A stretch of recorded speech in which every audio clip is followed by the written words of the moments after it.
What do Falcons do? We rise up. Welcome to Rise Predications, the show where we talk all things Falcons, NFL, Georgia sports, and in general, the sports news of the day. I'm your host, Dr. Lee Denning, the Golden Hard Doc, and a lifelong sports fan, coming back to you today with Week 17 NFL picks 2024. I am a little bit behind. I missed the two Christmas Day games. I quite frankly forgot they existed, but I did pick them in the ESPN Picks Can Pick 'em. I went 1-1. I had the Pittsburgh Steelers at home beating Kansas City. Obviously, Kansas City is starting to turn into their rare form going into the playoffs, so that was probably a bad pick to begin with. Then I did pick the Baltimore Ravens to take care of business against the Texans. I will go ahead for your viewing pleasure, just show you for integrity purposes. But we'll go ahead and jump into the other 14 games. So let's start off with Thursday night football. So we do have another football game this week before the weekend. We have the Seattle Seahawks at the Chicago Bears. Now, Seattle is reeling. You have Geno Smith, who just went down with injury. I don't know his status at the time of making this video, but it didn't look great. He didn't have a good game against the Green Bay Packers this past week. And the Chicago Bears, they're reeling. They're a bad football team, but for some reason in Chicago, I have a feeling that Caleb Williams shows out for his fans and shows why he's the number one overall draft pick, makes a little bit more progress going into the end of this year. Chicago is going to be poised for a top 10 pick this year. We'll see what ends up happening with that. If they end up building around him, I think he needs some desperate offensive line help, and this is a team that should be one of the first off the board to take a tackle or a guard here, but we'll see what ends up happening. Give me the Chicago Bears. Then we're going to go LA Chargers at the New England Patriots. Now, New England just went toe-to-toe with the Buffalo Bills, but Buffalo didn't play their best game of football. Thank God for James Cook, who ended up coming out swinging, getting some great production on the ground. And again, that's been the story of the Bills this year, is getting the ground game going, something they have not done effectively for the last 4 or 5 years around Josh Allen. But Chargers, they are still favored to win here. I do think that they will do it. They are currently in the driver's seat for a playoff spot. Winning this game will go a long way for that. And the same thing for the Denver Broncos, who are going to be coming up next. We're going to have to talk about them. But the LA Chargers did find a way to come back on Thursday Night Football against the Denver Broncos, shut them down in the second half. Give me the LA Chargers here to take care of business. Even though it's going across the country to New England, it's about as far as you can go across country from one end to the other as far as the NFL is concerned. Maybe the second or third longest. It's very close, but give me the Chargers here. Then we're going to go to another Saturday football game. Let's see here. We have the Denver Broncos at the Cincinnati Bengals. Cincinnati, I don't know that you have playoff hopes at all. I have not looked at a playoff predictor in a while, but I do believe that if there's any chance, they have to win this game. This is a must-win for Denver as well, because Denver is no longer really in the driver's seat. If they lose this one, there's a chance they don't make the playoffs even after a pretty good year. Now, they had LA on the ropes, and they had some really stupid, weird things happen to them in the LA Chargers game. And overall, Bo Nix is playing competent football. He's playing decent. Mid at best. He's not playing great football. He's not playing bad football, but they are relying on that defense. And I do think their defense is going to be really strong in this game, but in Cincinnati, Joe Burrow playing out of his mind right now. I think Joe Burrow and the Bengals are going to win this one. Then we're going to go to Saturday evening football. We have the Arizona Cardinals at the LA Rams. Cardinals coming off of a loss to the Panthers. And again, if you had told me this 5 or 6 weeks ago, I would say, oh my God, that's a terrible loss. But no, the Carolina Panthers, as bad as their record is, they have been a quality, competitive team for the last 4 or 5 weeks. They are not an easy out anymore. I actually dread the Falcons playing them in Atlanta to close out the season now, because I don't think they're an easy out in any sense of the word. But I do think that they're going to, that the Panthers can give any team room for their money. The Cardinals were on the bad end of that. The LA Rams, though, they're playing really good football overall. They've just, it's hard for me to say that in the same breath as the fact that they just had this weird low-scoring game preceded by a super high, one of the highest-scoring games of the year. I just don't know which team we're going to get. If Cooper Kupp comes alive and Puka Nacua comes alive, this is a team that can't be stopped. Kyron Williams is a great weapon. Their defense is kind of hit or miss, but their offensive weapons are legitimate, and they're going to be a dangerous team come playoff time. I do think they are ultimately going to win the NFC West. It would not shock me if the Cardinals win this one and keep the NFC West close, making it a really compelling case next week for divisional play. But go ahead and let's say the Rams win this one. Then we're going to go Colts at Giants. Giants, you're a bad football team. Like, you just lost badly to the Atlanta Falcons with Michael Penix starting. And I just want to say Michael Penix looked great in his debut. That one interception, not his fault. That is fully on Kyle Pitts. Kyle Pitts, you got to step up or you're not going to be a Falcon for much longer. But Indianapolis Colts, this is not necessarily the best place for them to be in. There's really no playoff hope for them at this point because they have no chance of winning their division at this point. But I do think that they will take care of business against the New York Giants just because the New York Giants are so bad and so dysfunctional. I think this is going to be a fairly low-scoring affair. I don't look for this to even. I'm sure the spread is like 45 points. I don't know that they even cover the overall spread on this game. I don't do the spreads, though, so I would stay away from that. But give me the Indianapolis Colts in a close one with the Giants. Then we go New York Jets at the Buffalo Bills. Buffalo is still trying to play for seeding right now. I think that they're going to end up with the 2 seed overall. Kansas City winning basically, I think that locked them up for the 1 seed at this point. So now they're playing for 2 or 3 seed, which give them home field advantage until the championship game, possibly even into the championship game if Kansas City gets knocked off somewhere along the way. But I do think that the Bills and the Kansas City Chiefs are destined to meet at this point in the AFC Championship. But the Jets, they're just bad. There's no other way to put it. They are a bad football team. New York is not a good football market right now. They have bad management on both ends of the franchises with the New York Giants and New York Jets. Bad cultures overall. Give me the Bills here. I don't have a lot else to say. Then we have the Raiders at the New Orleans Saints, who the Raiders with a win dropped from the number 1 overall pick to the 6th overall pick. And I don't think that they're going to get a lot better this week, though. I do have the New Orleans Saints, even though you're not going to probably see Derek Carr. You're going to be looking at like Spencer Rattler, or I think the other guy down there is Hackner. I don't even know who it is. I don't think it matters, though, because the Las Vegas Raiders with Desmond Ridder, Aiden O'Connell, I don't care, in New Orleans are probably not going to win that game. Give me the New Orleans Saints over the Las Vegas Raiders in a true tank bowl. Both of these teams are jockeying for draft position.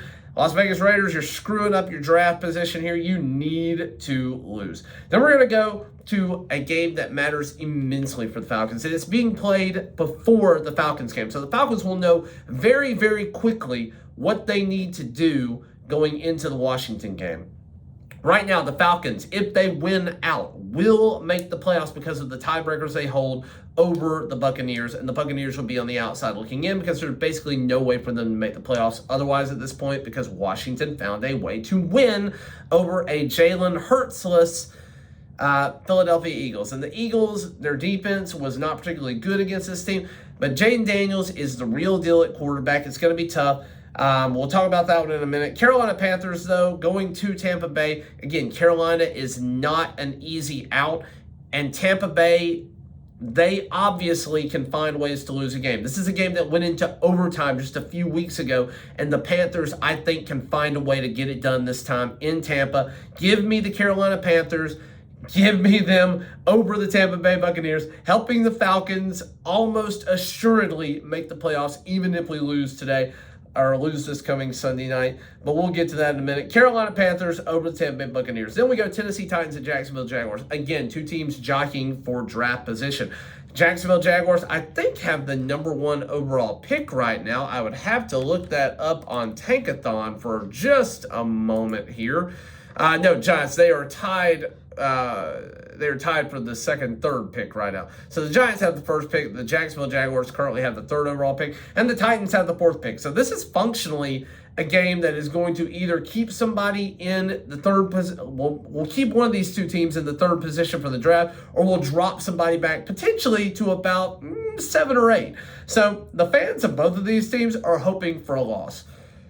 With that in mind, I think the Jacksonville Jaguars are having a better overall year than the Tennessee Titans. I think they're a better team than the Tennessee Titans, even though they have not shown up for it. Give me the Jacksonville Jaguars to screw up their own draft potential and drop down to about the 7th or 8th position overall in the draft and put the Tennessee Titans that much closer to a top 5 pick. Then we're going to go Dallas Cowboys at Philadelphia Eagles. This is one that I struggled with. I kind of want to pick the Cowboys in this one. We don't know if Jalen Hurts is going to be playing, so I think that's ultimately going to be where I lean. If Jalen Hurts plays this game, I don't think in Philadelphia there's a way that this team loses. But if he is not playing, there is some weird Cooper Rush magic that happens for whatever reason when he's on the field, and he keeps this team competitive most of the time. I think that the Dallas Cowboys can win this game if there's no Jalen Hurts, but if he is there, and I'm assuming he is, I'm going to go ahead and preemptively pick the Philadelphia Eagles. I reserve the right, though, to go back and change my mind if he is not playing. So that's going to be my stipulation on this game. Eagles, unless we hear that Jalen Hurts is not playing. And then we're going to go on to a 4 o'clock match of the Miami Dolphins at the Cleveland Browns. Cleveland, you're a bad football team. Miami, you're finding ways to win. You pretty much took care of business this past week. I think playoffs are more or less done for you, though, just in terms of the AFC and what it's looking like. I really need to look at this, though, NFL playoff picture and just kind of see where we're at with all this. I'm pretty sure a lot of these teams have been eliminated, though, at this point. In the hunt. I'm looking for all of them.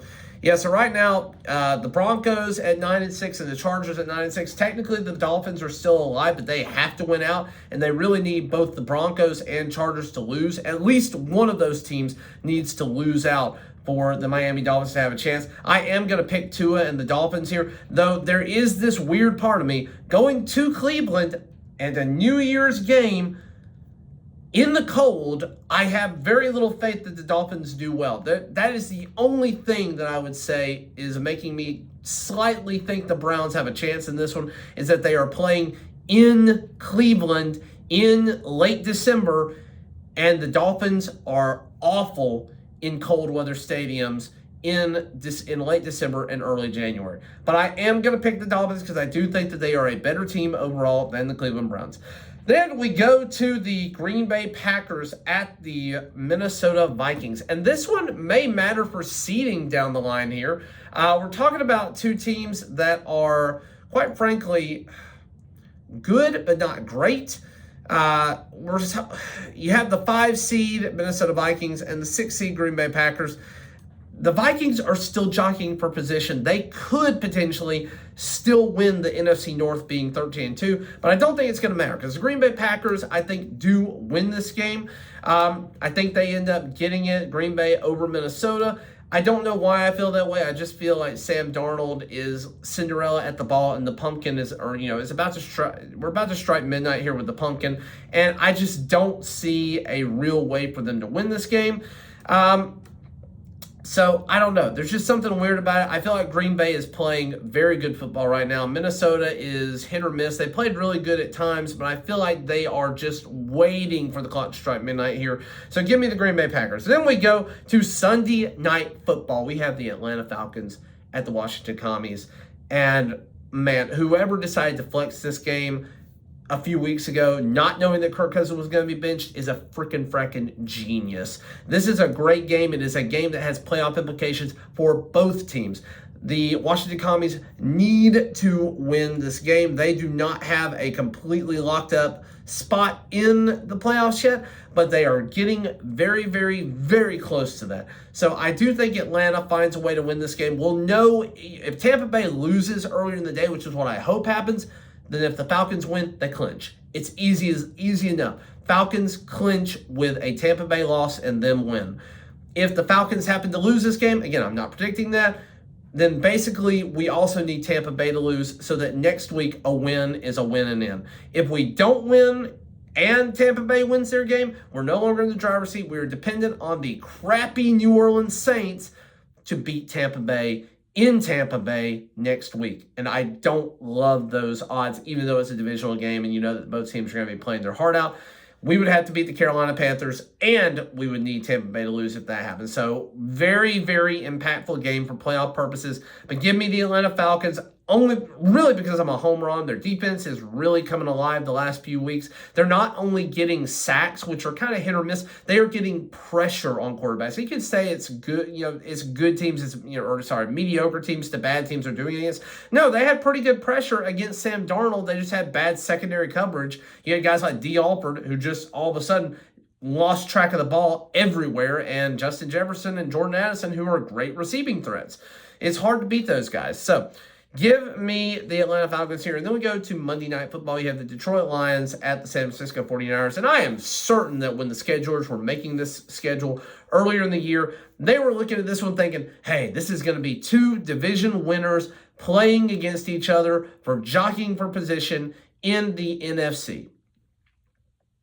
They could not have been more wrong on half of that. San Francisco 49ers looking really bad right now. They did find a way to win this past week, but again, Detroit is just on a different level. Even with all of the injuries that they have sustained, they are playing on a different level right now. They're probably going to be the Super Bowl contenders from the NFC when it's all said and done. So give me the Detroit Lions here. That's all I got for you today. Sorry for being late on the Christmas games. It's weird when they fall on a Wednesday or some weird schedule because usually I get this video out on a Thursday.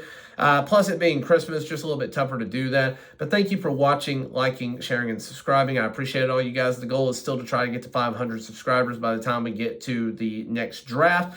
But as always, rise up.